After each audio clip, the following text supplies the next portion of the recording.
future. Get ready for the ride. We're going down to hell tonight, so strap yourself inside. There's a glaring contradiction in your world that's made of glass. Something small can shatter it and nail you to the past.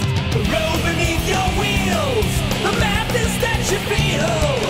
Oh, you will pay with your life. Welcome to another edition of The Metal Voice. Today on the show, Alan, guess what? One of your favorite bands, and Giles too, Riot 5, Unleash the Fire. With us today, get ready for the scream. Get ready for the scream, Yeah, Alan. I'm ready. Get ready. Giles Lavery. Yeah! How you doing, Alan? How you doing, Jimmy? So here we go. Since Giles has the toque, Yes. we'll let him start with reviewing the Unleash the Fire. Give us your first impressions, Giles. What did you think about this album? Amazing record. It covers so many different aspects of Riot's, their sound over the years. You've got tracks like Ride Hard, Live Free, Fall from the Sky, Metal Warrior, which could have, that really captured that Thunder Steel, Privilege of Power era sound. Tracks like Return of the Outlaw, which sounds like, could have come right off Fight Out Under, as the title would suggest. Fight to Survive sounds like, Born in America kind of era. Man, to me, this record, there's something for every single Riot fan on this record. I don't think there would be a single fan that would be not into this or not able to find something they liked on it. It encompasses everything that is great about this band and has been great about this band in their 35-year history. All right, Alan. I mean, I agree with Giles. I think the way they're going about this, unfortunately, with Mark Reale passing away, it's a brand new start for them, and they've captured every era of the band on this album.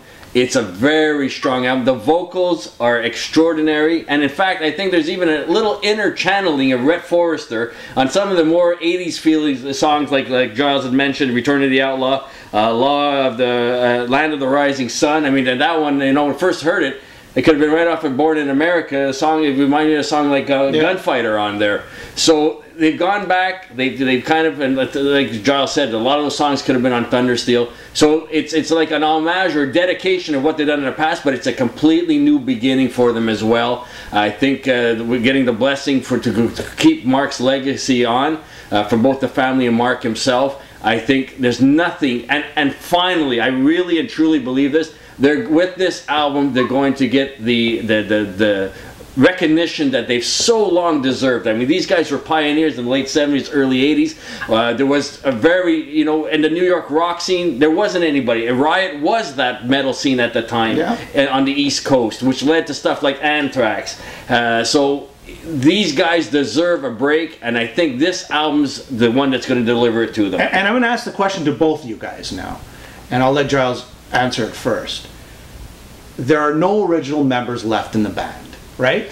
Original members. I mean, there are no original members left. Should they continue, and is it right for them to continue as a band carrying the name Riot? Should they continue as Riot since there are no original members left? I ask the question to you first, Giles. Well, first of all, they're going out as Riot 5. Obviously, to me, it's Riot. To a lot of fans around the world, it's Riot. Secondly, this band and this version of the band is very much grounded in the Thunder Steel lineup. Now, if we're talking about the Thunder Steel lineup, primary songwriter was Don Van Staven. Yeah. Don Van Staven is also a primary writer on this new record. It's his influence that gave Riot that power metal kick. They were a hard rock band, and with Thunder Steel they became a metal band. So this version of Riot is very much based on that Thunder Steel Privilege of Power, template that they started in the late 80s when they got back together. Mike and Donnie were writing songs. So you've still got that primary writer there. You've got Mike Flint, who came in in the late 80s and the 90s, and who's been with them ever since. So you've got two very, very long-standing members there. And so I'm gonna end to answer your question. I'm gonna end it with this. Riot has always stood for quality musicianship, quality songwriting, and is that not what this album has in an abundance? So long as they are continuing with that quality songwriting and with that quality musicianship, this musicianship and this level of songwriting is continuing, then Mark's legacy is also continuing, and he is right there with them. Okay, so Alan. I mean, I could draw a parallel between Black Star Riders and Thin Lizzy with this formation of Riot as well. I mean, you've got on this album, I've put down, you've captured the Riot spirit. I think even more than some of the other albums, and you know, Thin Lizzy, they didn't go on without a new chapter. They've named it Black Star Riders. We spoke about them in the past and how strong I am on that album as well. But it still captures the sound of Thin Lizzy, and they've done the same with this. And again, I think it's a new chapter. They've done it respectfully. They've done it the correct way. They've captured the essence of Riot.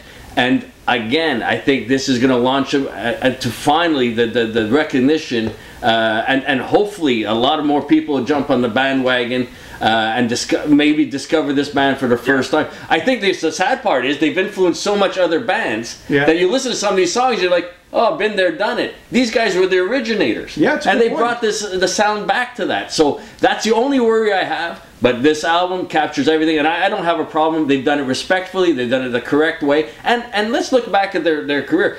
You know, they've had a lot of lineup changes, you know, unfortunately. So to say that it's not Riot because it doesn't have any founding members, well, look, there's lots of bands that have gone through that. But it's the spirit that they've captured. You listen to this album and you know it's a Riot album, and for me that's what's important. With two huge Riot fans discussing the album, now I'm going to give you my opinion on this album. And I haven't been following the band throughout their whole career. I'm very new to the band. I know Thundersteel, I know Fire Down Under. Those are the classics in my. Swords and Tequila. Let's face it. Swords and Tequila. So I put this album on, and it's power metal. I think it's fresh. And yes, when I listen to their back catalog and I listen to this album, I think it's a continuation, a very fresh continuation. And I'm proud of these guys, and I think they're doing a fantastic job. And just to give you. I just want to throw in, the vocals is definitely the highlight of this album. I mean, Todd Michael Hall does a fantastic job, and I know that he's singing on the Dragon's Claw new album, correct, Giles? He is. He's singing on a track called Shadowfire, and his vocals are no less breathtaking. He's absolutely an amazing singer, and in my opinion, the best guy out there right now. As far as relative newcomers, he's sung for Jack Starr's band for the last couple of records, and I think he's absolutely mind-blowing vocalist. So Alan, fantastic. Favorite tracks? I like Immortal. I like Land of the Rising Sun, Return of the Outlaw, and their dedication to Mark Reale, which is, of course, Until We Meet Again. So I think those are the four of the strongest tracks for myself that I enjoy. So Giles, tell us a few of your favorite tracks. Reinhardt, Live Free, Fall from the Sky, Metal Warrior. They captured that Thundersteel Privilege of Power spirit with Frank's amazing drumming, Todd's phenomenal vocals, Nick and Mike just really tearing it up with their twin guitar attack, and Donny Van Staven just throwing down the bass real with a lot of metal power. Love them. Land of the Rising Sun, as Alan was talking about earlier, really cool track. A little bit more of that mid-80s Riot. Also reminds me a little bit of Johnny's Back for some reason. I also really loved Kill or Survive. So just to name four. Okay, and I'll tell you mine. I think it's, again, like you guys, Ride Hard, Live Free, Fall from the Sky, but Bring the Hammer Down to me was, I don't know, a great metal song. The best track Judas Priest never recorded. That's right. And you know what? The Seal is back. The Seal is back, Alan. That's it. He's on the cover. He's unleashing the fire, Jim. He's unleashing the fire. Seal is back. There's a lot of references to Mark in this album. I mean, you got, Return of the Outlaw, which is a reference to, I guess, Outlaw, right? Immortal, again, a reference to Mark, and Until We Meet Again. So all in all, this is a great album. Okay, so what are you going to rate this album out of 10, Giles? Here we go. Here's your chance, Giles. I don't just chuck out 10 out of 10s. I like a 10 out of 10 record for me. There's probably only about half a dozen in my whole life, and they're records that have kind of stayed with me my whole life, and I've always gone back to them. So a little too early to give it a 10 out of 10. It's pending a 10 out of 10. Ooh. Right now, I give it at 9.6. 9.6. He's got it. Okay, Alan. It's potentially a 10 out of 10, but he's at a 9.6. Okay, 9.6. So, Alan, what are you going to rate this album out of 10? 10 out of 10, but 9.6. Right now. Being a 10 out of 10. Jim, I'm with Giles on this, and you know, 9.6 is I do not give 9.65. 9.5. Okay, 9.5. He's got the toque. I defer to the toque. So I'm going 9.5. And you know what? I don't think in the history of our show I've gone anything over 9. No. And that's how much I enjoyed this album. And I'm wishing the guys all the best in this new phase of their career. It's a phenomenal album. Yes. So there you have it. Unleash the Fire, Riot 5. Go out and purchase it. It averages at 9.55 on the Richter scale. See you next time on The Metal Voice. There you go. Something spoke and shattered.